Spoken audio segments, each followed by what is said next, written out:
Y Dios dijo, háganse los corazones rotos. Y mi versión de varios meses atrás apareció.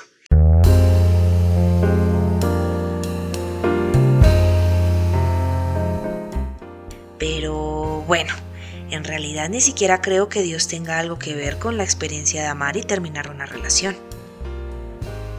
Esta es una experiencia humana por excelencia, así que cambiaría la frase a y el ego dijo, háganse los corazones rotos.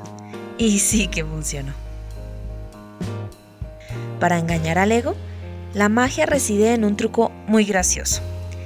Te hace desear involucrarte con otro ser humano mientras tus imperfecciones, miedos y heridas esperan detrás del telón del espectáculo. Es como si necesitáramos sentirnos atraídos por alguien más para confrontar nuestras propias vulnerabilidades. Y es que, al final del día, parece ser que el doloroso final nos recuerda el equipaje emocional que trajimos con nosotros. Miremos qué concluí después de desempacar.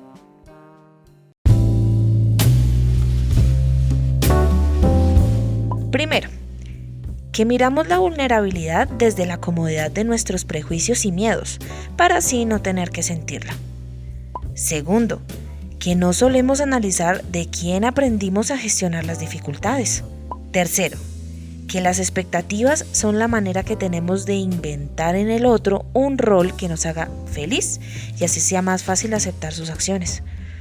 Sí, me refiero a todos esos cuentos de hadas que nos armamos alrededor de la persona que queremos porque no aceptamos cómo la otra persona juega sus fichas con libertad. En fin, espero que estas conclusiones no te resulten incómodas. Aún si lo resultan, déjame contarte mi viaje para llegar a ellas. Devolvámonos varios meses atrás.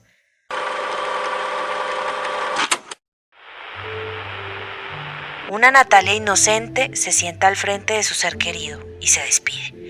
Idealiza al adiós como un hasta pronto y se llena de fuerzas para ver por qué le duele tanto el ser consciente de que no funcionó su relación. Está entre sus manos una maceta llena de tierra seca, donde las flores que vivieron allí ya solo son recuerdos. Al querer clasificar sus experiencias entre las que funcionaron y las que no, la carga se hizo más grande y decidió refugiarse en el trabajo, porque encontró una forma sistemática y medible de ver qué tan buena podía llegar a ser. Tal vez no el tipo de buena que estaba buscando, porque evidentemente buena para amar no había sido. Así que la primera etapa de este trasegar consistió en querer encontrar ese equilibrio donde la frustración de no haber amado inteligentemente le permitiera ver con compasión a las demás partes que se están esforzando para que esta vida funcione. Me creíste, pero en realidad siempre estuvo durante toda esta escena la más infame invitada. Démosle la bienvenida a la culpa. Siempre tenía la palabra justa para hundirme.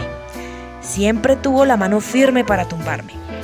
Y en el reflejo del espejo siempre tuvo los argumentos correctos para convencerme que detrás de cada porqué que yo me preguntaba había una respuesta clara de mi ineptitud para amar. Imagínate vivir cada día con tu peor enemigo. Era evidente que con el tiempo las cosas iban a empeorar. Quería encontrar sosiego y se escondía de mí. Quería encontrar la ira y la rabia, y en estos instantes solo encontraba la tristeza y el arrepentimiento.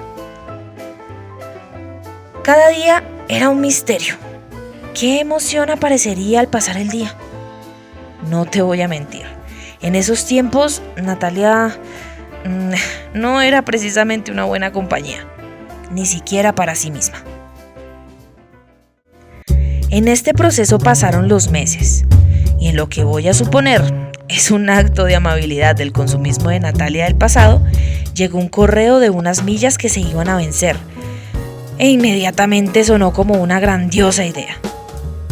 Bien, viajar era parte de lo que no había intentado antes para reconciliarme con la idea que me aprisionaba contra la pared, el sentido de justicia.